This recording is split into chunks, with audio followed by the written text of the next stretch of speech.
Hello everybody, my name is Tanya and welcome to another Top 5 Wednesday. Top 5 Wednesday was created by Lainey over at Ginger Reads Lainey. Again, I will link her channel and the Goodreads group down in the description. This week's topic is Top 5 Love Triangles.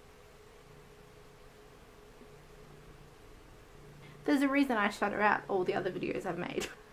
So for this topic, I've tried to think outside the square and not go for the obvious YA choices that are out there. We all know them, and I'm sure they'll be part of a lot of people's lists, and that's fine. But I'm trying to give something a little bit different. So I've tried to think of the not ordinary choices for my top 5 love triangles. At number 5, I have a love triangle that I absolutely hate, and that is the one in The Mammoth Hunters by Jean Auel. This is the third book in the Earth Children series. This is a series that's set in Ice Age Europe, so in the times of the last Neanderthals and the Cro-Magnon men. While it's a love triangle that I hate, I'm including it because it does incite such a strong reaction in me. It just completely frustrates me. It is necessary to character development, so I grudgingly admit that it is necessary to me, but I figure anything that I get that invested in must be worth including. I don't want to give too much away, but basically there's a lot of miscommunication. Our main character is a Cro-Magnon woman who was raised by a Neanderthal tribe, so she was raised with very different customs than the rest of the people in Cro-Magnon society were. In the Neanderthal society, it's completely the man's word is law and women don't defy them. This is also coupled with a society that's very free and open and sharing partners. It's almost expected in a way. It's actually jealousy that is the looked down upon part of all this. For somebody to react with jealousy to their mate coupling with another person is completely looked down on. And all of this combines to create a lot of angst. As I said, it is important for character development going forward. Some good comes of it. It just completely frustrates me through the whole part of it. Coming in at number 4, I have The Great Gatsby by F. Scott Fitzgerald. This should be a story that most people are familiar with, at least to a degree. I don't want to go into specifics, but the idea that somebody's passion for somebody completely takes over their whole world, that everything that they do is working towards reuniting with the person that they love, and that their whole personality or their whole life at this point in time is just striving towards one goal based on one person, is huge. The love triangle is obviously quite central to the plot in an obscure way, in that it's hidden for a big part, but you find that actually everything's been working towards it.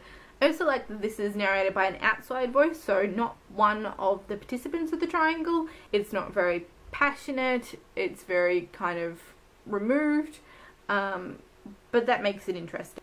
Coming in at number 3, I have another story that most people should be familiar with, and that is Wuthering Heights by Emily Bronte. This I've included because the love triangle in this is so very destructive. As I said in my last video, it's lauded as a great love story, but would very easily be described as a hate story as well. A lot of miscommunication, half overheard sentences, and jealousy lead to a lot of havoc. Most of the characters in this are completely vile. Nobody really that you can latch onto and root for. This is the story of Catherine Earnshaw, the entirely suitable Edgar Linton, and the volatile Heathcliff, who's without social standing, who's without education, who's completely unsuitable for a lady in the era that this is set. The consequences of all the jealousy and all the misunderstanding have such far-reaching consequences that go forward not only in their generation but in the following generation.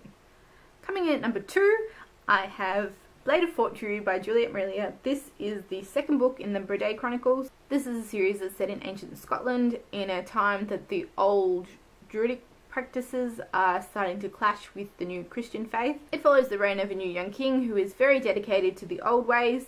I don't want to say too much about the triangle in this book. I don't want to give away any of the details because I don't want to give away spoilers, but this is one of my favourite books by one of my favourite authors.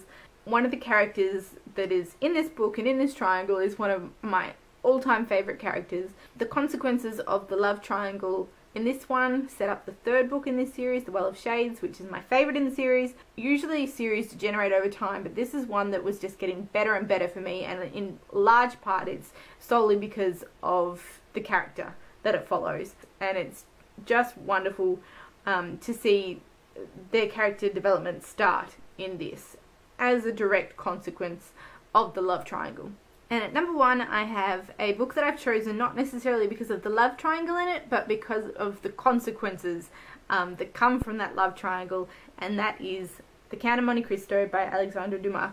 This is not necessarily the first thing that comes to mind when you say love triangle, but it does play a big part in setting up the story for this.